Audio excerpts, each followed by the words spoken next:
신앙 전수와 부모의 역할 인식 두 번째. 신명기 6장 6절, 7절 오늘날 내가 내게 명하는 이 말씀을 너는 마음에 새기고 내 자녀에게 부지런히 가르치며 집에 앉았을 때에든지 길에 행할 때에든지 누웠을 때에든지 일어날 때에든지 이 말씀을 강론할 것이며 신앙이라는 것은 강요로 이루어질 수 없습니다.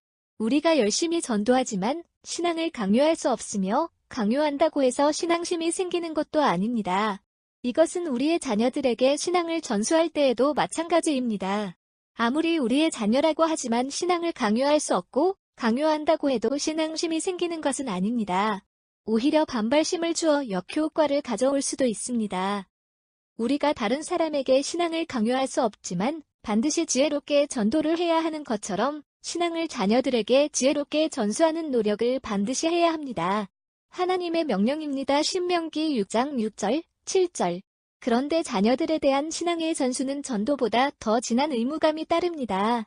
하나님께서 자녀들을 다른 사람이 아닌 바로 우리에게 태어나 양육받게 하셨기 때문입니다. 그래서 자녀들을 전도할 사명은 다른 사람에게 있지 않고 부모인 우리에게 있습니다. 아이들은 자라면서 엄청난 양의 정보를 받아들입니다.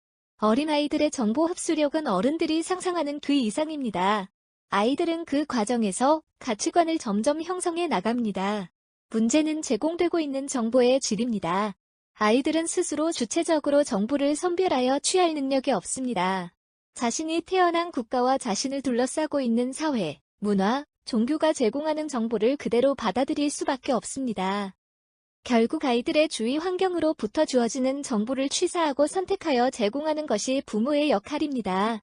어느 부모도 자신의 아이가 스스로 취사 선택할 수 있도록 하거나 나쁜 정보를 제공하는 사람은 한 명도 없을 것입니다. 그래서 부모의 가치관이 매우 중요합니다. 자신이 생각하기에 가장 소중하고 가치 있는 정보를 자녀들에게 제공하게 되고 이러한 부모의 가치관은 그대로 어린 자녀들에게 전수가 되는 것입니다. 물론 자녀가 이미 가치관이 형성되어 장성한 이후에 부모가 신앙을 가지게 된 예외적 경우도 있지만 하나님께서는 우리 자녀들의 신앙에 대한 책임을 부모된 우리에게 물으실 것입니다. 아무리 우리가 부인하고 싶어도 우리의 가치관이 아이들의 가치관 형성에 결정적인 역할을 하기 때문입니다. 그래서 하나님께서는 신명기 6장 6절에서는 자녀 신앙 교육을 말씀하시기 전에 내가 내게 명하는 이 말씀을 너는 마음에 새기고라고 부모 자신의 신앙에 대해 먼저 말씀합니다.